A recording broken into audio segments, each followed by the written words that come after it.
Good morning students. और आज हम बात करने वाले हैं वर्ब की। सभी जानते हैं कि वर्ब क्या होता है। वर्ब एक एक्शन होती है, किसी भी काम का होना। खाना पीना, उठना चलना, बोलना, नहाना धोना, गाना बजाना, थूकना चाटना, बैठना उठना, ये सारे के सारे क्या कहलाती हैं? एक्शन कहलाते हैं। और एक्शन को ही दूसरे शब्दों में हम कहते हैं वर्ब। तो वर्ब का मतलब हुआ किसी काम का होना। आप बोर्ड पे देख रहे हैं वर्ब लिखा हुआ है और ये दो भागों में डिवाइड हो रखी है। There are two types of the verb. The first one is main verb and second one is auxiliary verb. तो सबसे पहले हम बात किसकी कर रहे हैं? मेन वर्ब की बात कर रहे हैं। तो मेन वर्ब क्या होती है? जो सब्जेक्ट के साथ लगी रहती है और सब्जेक्ट का उस पर पूरा पूरा असर होता है। यदि सब्जेक्ट सिंगुलर होता है तो वर्ब भी सिंगुलर हो जाती है, और सिंगुलर सब्जेक्ट प्लूरल होता है तो वर्ब ऑलरेडी प्लूरल होती ही है। तो इस तरीके से इसको हम बोलते हैं मेन वर्ब, जो कि सब्जेक्ट के साथ रोल अदा करती है। जैसे यहाँ हम कहें आई गो, तो ये जो सेंटेंस बना इसमें पहले सब्जेक्ट है और सब्जेक्ट के साथ ये मेन वर्ब है। मेन वर्ब के बाद में आती है ऑक्सिलरी वर्ब। ऑक्सिलरी वर्ब का मतलब होता है ऐसी वर्ब जो इस वर्ब की हेल्प करे, तो उसको हम बोल सकते हैं ऑक्सिलरी वर्ब। अब ऑक्सिलरी वर्ब जो है वो, जैसे हमने कहा आई गोइंग, क्या कह दिया? आई के साथ सॉरी गो के साथ आईएनजी लगा दिया। थोड़ा सा मैं इस तरफ लिख देता हूँ, बोर्ड छोटा पड़ रहा है अपने पास। ये भी मिटा देता हूँ और इस तरफ लिख देता हूँ। आप मेरी बात को थोड़ा गौर से समझना। आई गो, तो यहाँ कोई दिक्कत नहीं है मेन वर्ब के साथ, पर मैंने ये कह दिया आई गोइंग। तो अब मेन वर्ब क्या कहेगी कि आप मुझे सब्जेक्ट के अकॉर्डिंग चेंज करो। यदि सब्जेक्ट सिंगुलर है तो मैं सिंगुलर हो जाऊंगी, और सब्जेक्ट प्लूरल है तो मैं प्लूरल हो जाऊंगी। तो यहाँ आई फर्स्ट पर्सन सिंगुलर है, पर फिर भी इसके साथ हेल्पिंग वर्ब आनी पड़ेगी क्योंकि वर्ब उसके अकॉर्डिंग चेंज नहीं हो पा रही है। तो हमने वर्ब के दो टाइप लिए, दो पार्ट कर दिए, एक मेन वर्ब और दूसरा ऑक्सिलरी वर्ब। तो यहाँ ऑक्सिलरी वर्ब को आना होगा और फिर वो इसको सिंगुलर और प्लूरल बताएगी। और हम यहाँ ले सकते हैं I am going, I was going, ऐसा भी कह सकते हैं आई हैव बीन गोइंग।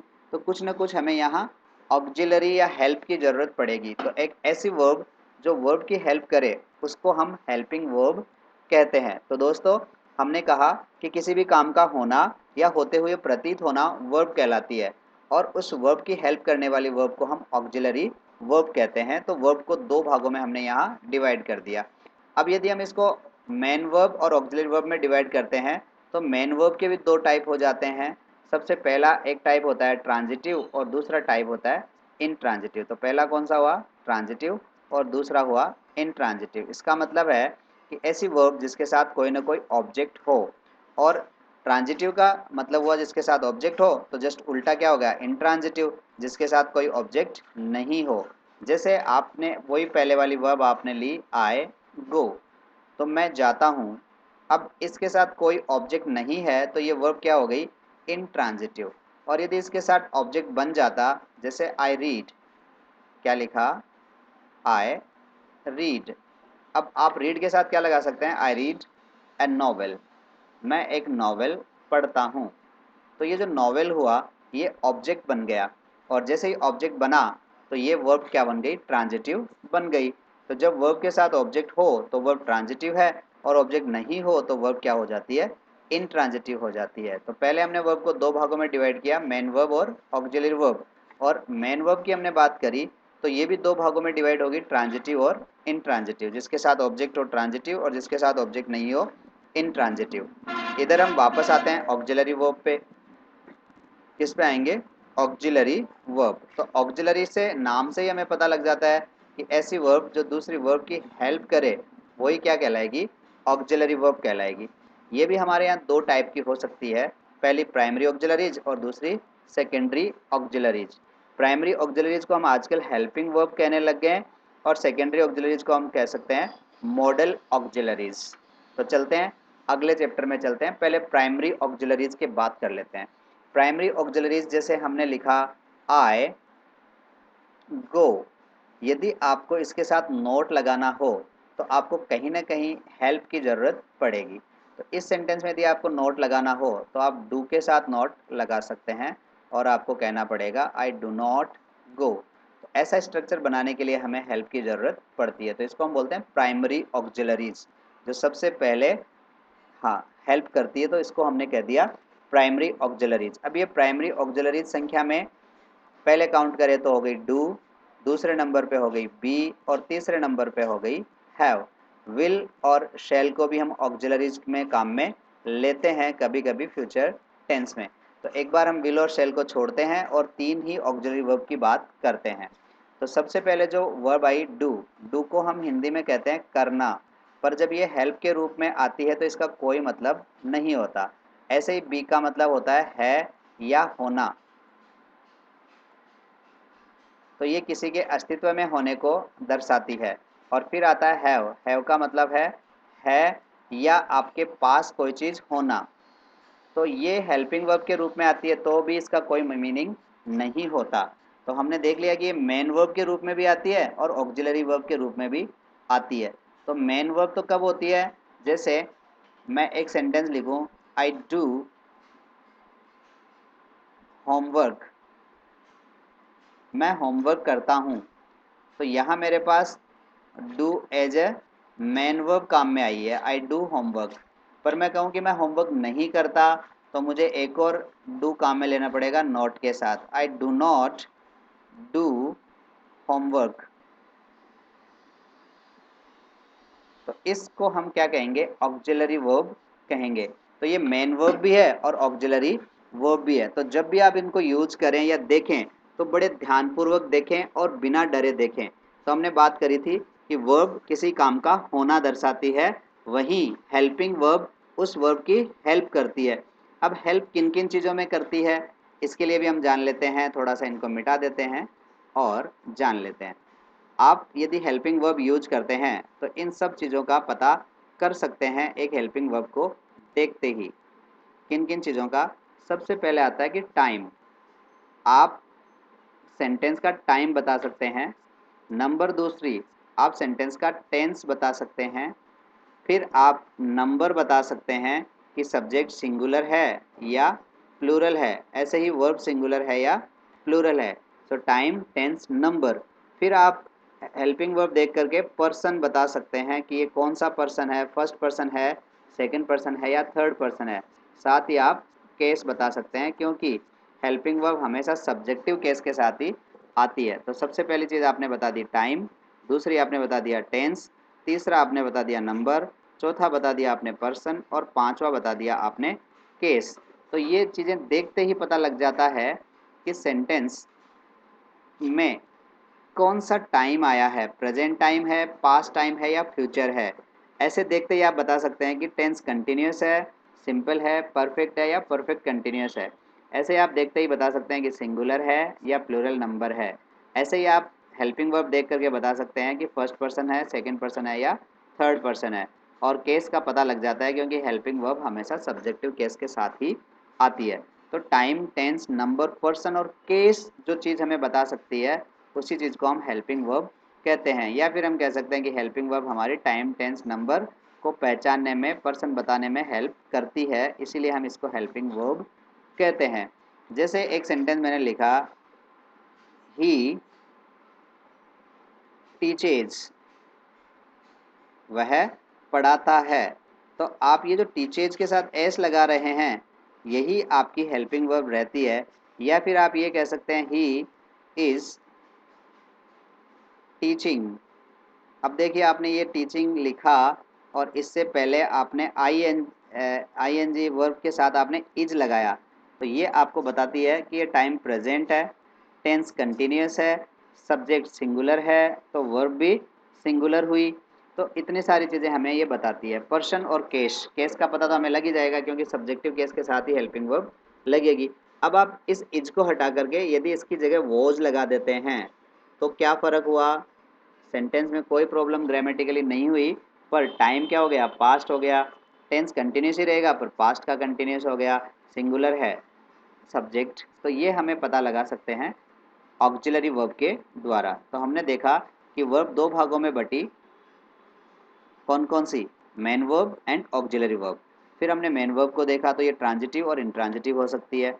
फिर ऑक्सिलरी वर्ब के हमने पार्ट देखे तो प्राइमरी ऑक्सिलरीज और सेकेंडरी ऑक्सिलरीज। तो प्राइमरी ऑक्सिलरीज को हमने देखते ही पहचान लिया कि डू, बी और हैव कौन कौन होंगी, डू, बी एंड हैव।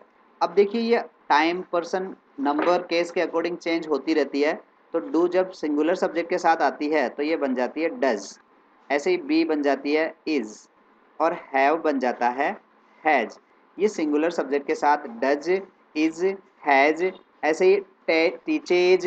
तो एस और ई एस जहाँ लग जाता है, देखिए एस और ई एस जहाँ लग जाता है, एस और ई एस जहाँ लग जाता है, एस और ई एस जहाँ लग जाता है, वो सिंगुलर हेल्पिंग वर्ब या सिंगुलर वर्ब बन जाती है।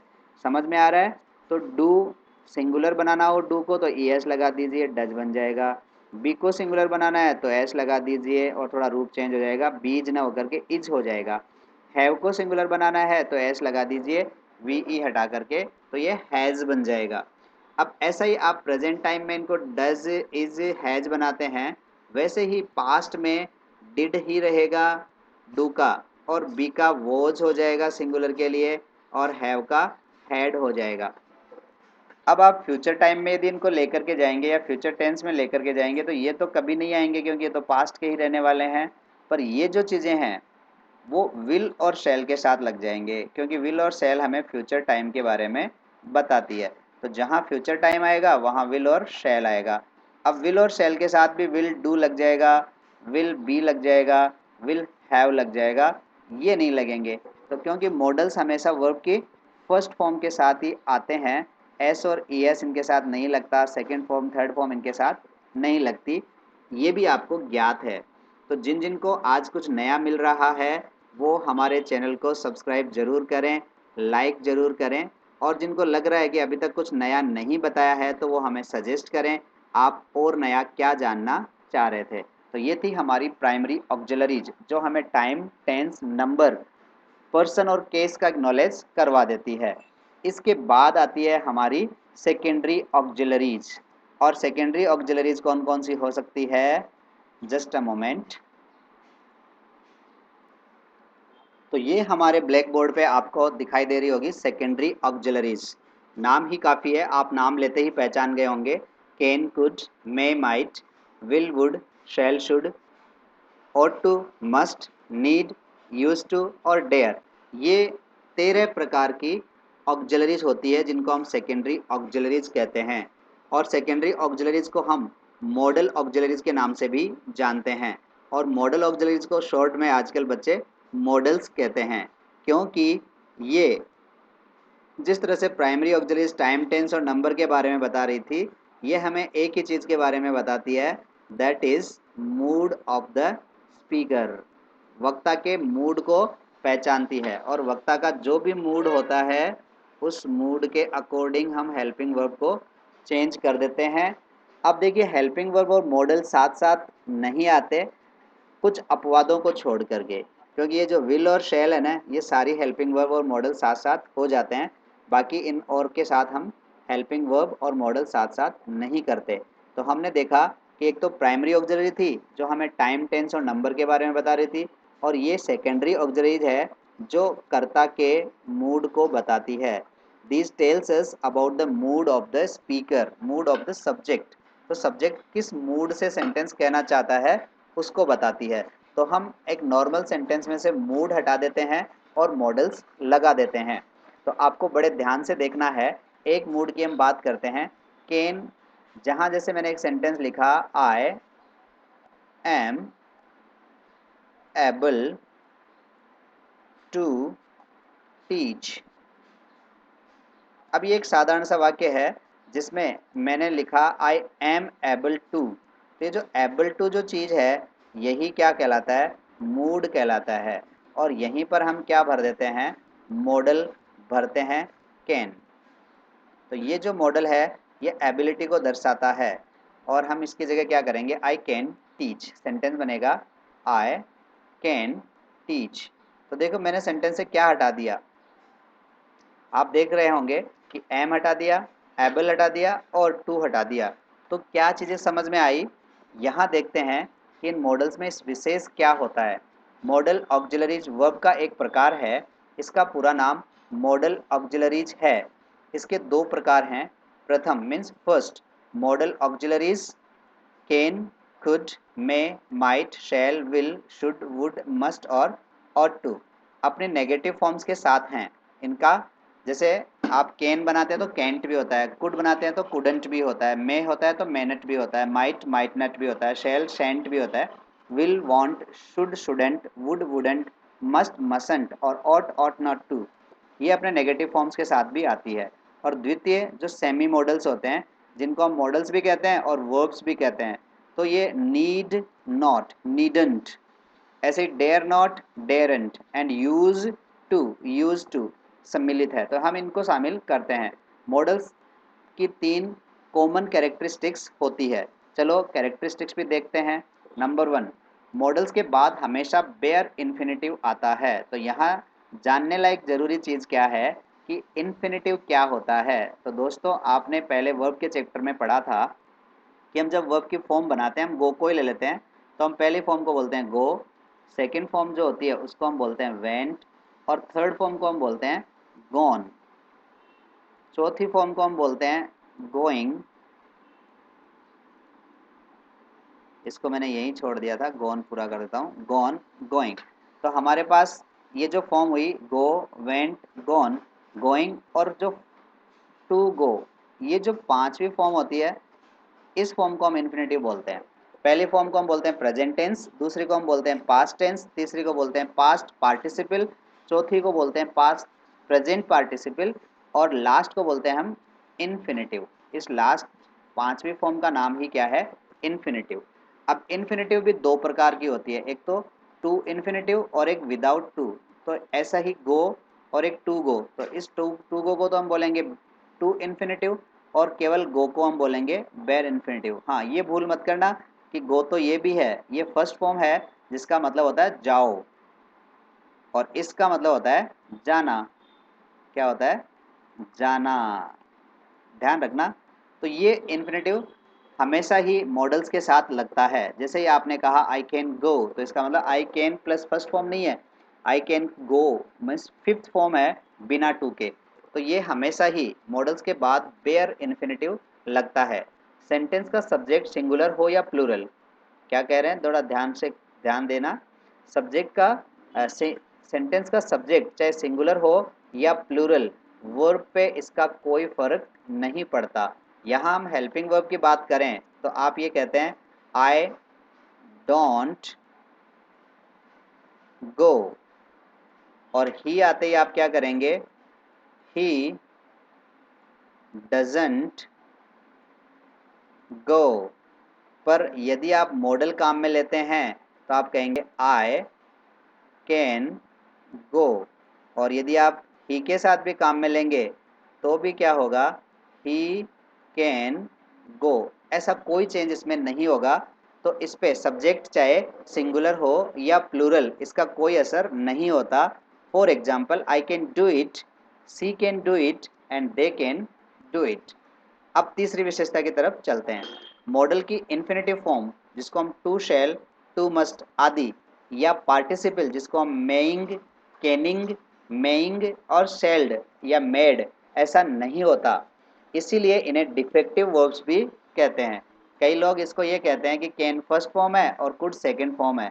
तो उनके ज्ञान वृद्धि के लिए मैं बता देता हूँ कि कैन की कुड सेकंड फॉर्म नहीं है। यदि सेकंड फॉर्म होती तो थर्ड फॉर्म भी होती। इसी तरह से विल की वुड सेकंड फॉर्म नहीं है। हाँ, इनको यूज़ किया जा सकता है जहाँ हम सेकंड फॉर्म यूज़ करते हैं। तो इसका मतलब ये नहीं हुआ कि इसकी सेकंड फॉर्म है तो इनको हम डिफेक्टिव फॉर्म भी कहते हैं, क्योंकि इनकी पांचों फॉर्म नहीं होती। जिन फॉर्म्स की पांचों फॉर्म होती है वो सही होती है, और जिनकी पांचों फॉर्म नहीं होती वो डिफेक्टिव फॉर्म्स होती है। तो मॉडल्स एक तरीके के डिफेक्टिव फॉर्म्स ऑफ वर्ब हैं जिनको हम कैन ईडी में या मे प्लस ईडी या मे प्लस आईएनजी नहीं कर सकते। तो मैं उम्मीद कर रहा हूँ आपको मेरी बातें समझ में आ रही है। And those who are English medium students try and understand. I will explain in a minute. Modals are helping verb which tells us mood. They denote time but not tense exactly, but can be used and changed according to time and tense. But basically we know and use these for moods. These are divided into two parts. The first one is the modals. They have their forms as a models only, and few are uh, also used as modal and verbs also. And these ever take first form of the verb. There is no difference of singular or plural on the verb, and they do not have five forms like go, went, gone, going, and to go. They will have only one form, that is can, and can. So you can understand in a better way. Modals and their usage. अब देखिए बात यहाँ आती है कि models को use क्यों किया जाता है। तो हमने एक अच्छे मॉडल के रूप में केन को समझने की कोशिश की। ऊपर एक बार मैं फिर आपको लेकर के चलता हूँ जहाँ हमने मॉडल्स देखे हैं। यहाँ देखो मैंने कुछ मॉडल्स का ग्रुप बना दिया है कि ये मॉडल्स इस काम में ही लिए जाते हैं। अभी यदि आपको सकना बताना हो किसी भी तरीके का, हिंदी में जब हम कहते हैं ना ये हो सकता है, वो जो हो सकता है, 2 और 2 4 हो सकते हैं, मैं जोड़ सकता हूँ, वह खेल सकता है, शायद बारिश आ सकती है। तो सकना बताने के लिए हम कैन, कुड, मे, माइट को काम में लेते हैं। पर ऐसे यूज़ लेते समय हमें ध्यान रखना पड़ेगा कि कैन में सबसे ज़्यादा ताकत होती है, कुड में उससे कम ताकत होती है, मे में उससे कम होती है, और माइट में शायद ही होता है, ताकत नाम से होती नहीं है। यदि परमिशन लेने और देने की बात करें तो मे सबसे अच्छा है मांगने के लिए, माइट सबसे अच्छा, फिर उसके बाद में मे, कुड सब उससे भी उत्तम, और कैन से कभी भी परमिशन मांगनी नहीं चाहिए, ये दादागिरी का सबब हो जाता है। Might I come in sir, may I come in sir, could I use your pen please, but can I use your pen, इसका मतलब आप परमिशन ले नहीं रहे हैं, आप तो दादागिरी कर रहे हैं। इसी तरीके से यदि आपको मूड यूज करना है भविष्य बताने के लिए तो विल और शैल आप काम में लेते हैं। फिर भी यदि पास्ट टेंस में आप फ्यूचर की बात करते हैं तो वुड और शुड काम में ले सकते हैं। यदि आपको चाहिए जैसा कोई सजेशन देना हो तो आप शुड को काम में लेते हैं। देखिए शुड हम भविष्य बताने के लिए भी काम में ले रहे थे, कंडीशनल सेंटेंसेज में भी काम में लेते हैं। पर यदि आपको चाहिए बताना हो, क्या बताना हो, चाहिए, तो आप किसको काम में लेंगे, शुड को काम में लेंगे जहां भी आपको सजेशन देना हो। ऐसे ही यदि आपको मोरल सजेशन देना लेना हो तो आप क्या करेंगे, ought to को काम में लेंगे। पर यदि आपको ऑर्डर देना हो, चाहिए तो आएगा उसमें, पर बिल्कुल सामने वाला करेगा ही, वहाँ आप मस्ट काम में लेंगे। अब ये 3 मॉडल्स आपको अलग से दिखाई देंगे। नीड का मतलब आवश्यकता होना, यूज्ड टू का मतलब होता है आदि होना या किया करता था, डेयर का मतलब होता है हिम्मत होना। तो ये चीज़ दर्शाने के लिए हम इन मॉडल्स को काम में लेते हैं। अब बात आती है कि किस मॉडल का कैसे यूज करते हैं। तो हम एक अकेले मॉडल को देखने की कोशिश करेंगे जिसको हम कह रहे हैं केन। तो केन को हम आज देखने की कोशिश करेंगे। प्रेजेंट एबिलिटी और कैपेबिलिटी यदि आपको बतानी हो तो आप कैन को काम में ले सकते हैं। अब यहाँ से हटेगा क्या, बी की फॉर्म हटेगी, एबिलिटी हटेगी, एबल हटेगा और टू हटेगा। एक नो हाउ टू यदि कहीं लिखा हुआ हो तो आप कैन कर सकते हैं। जैसे इन एग्जाम्पल्स को देखिए, I can solve any question if this exercise, I can solve any question of this exercise. So यहाँ आप कैन को हटा करके क्या कह सकते हैं, I am able to solve any question of this exercise. और या फिर आप कह सकते हैं I know how to solve any question of this exercise. तो एबल टू और हाउ टू की जगह आप क्या कर सकते हैं, कैन कर सकते हैं। समझ में आ रहा है। तो हम एक तरीके से ट्रांसफॉर्म कर रहे हैं एक सेंटेंस को दूसरे तरीके से लिख रहे हैं, बट मीनिंग चेंज नहीं हो रहा है। I can solve, I am able to solve. I could solve तो आप कह सकते हैं I was able to solve, या फिर आप कह सकते हैं I know how to solve any question.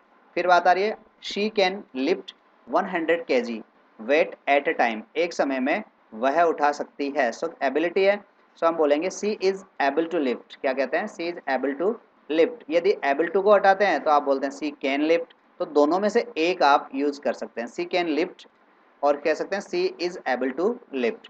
फिर है नो हाउ टू, या फिर कहते हैं she knows how to lift 100 kg weight at a time. ऐसे ही can repair this watch, he can, तो क्या कर सकते हैं, he is able to repair this watch, या फिर कह सकते हैं he knows how to repair this watch. So this is the use of modal can. और कहीं भी यूज होता है तो हम देख लेते हैं।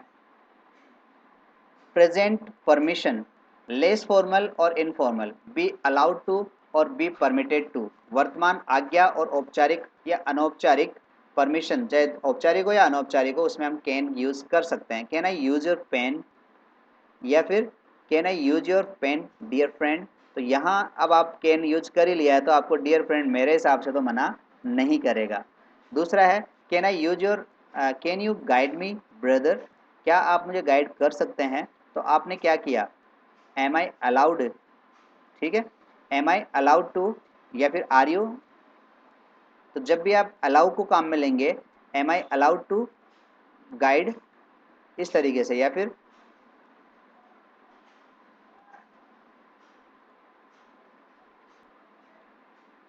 Am I allowed to permitted your, sorry, am I allowed to use your pen, या फिर कह सकते हैं am I allowed to use your pen. तो यहाँ से देखो बी हट जाएगा, अलाउड हट जाएगा और टू हट जाएगा, या फिर बी परमिटेड टू हट जाएगा और केवल कैन लग जाएगा।